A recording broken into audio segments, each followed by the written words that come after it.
इकामत हुज्जत भी है, हुज्जत को कायम भी करना होता है और सवाब भी पाना होता है, सवाब भी।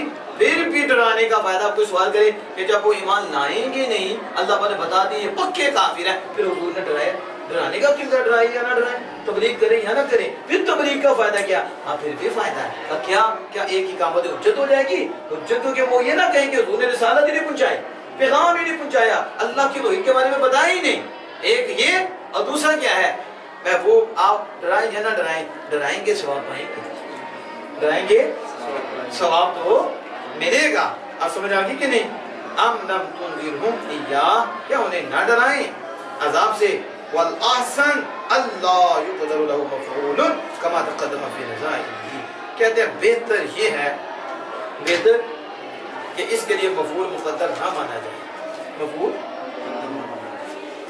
महज़ूफ़ का मुक़द्दर ना माना जाए, जैसा कि इसकी नज़ाइर भी गुज़र चुका है, क्योंकि हमने इधर से शुरू किया, ये कहते हैं पीछे मसाने गुज़र चुकी है, पीछे, तो पीछे जब पढ़ोगे तो फिर समझ में आएगा। क्या अब इसकी समझ आई है कुछ?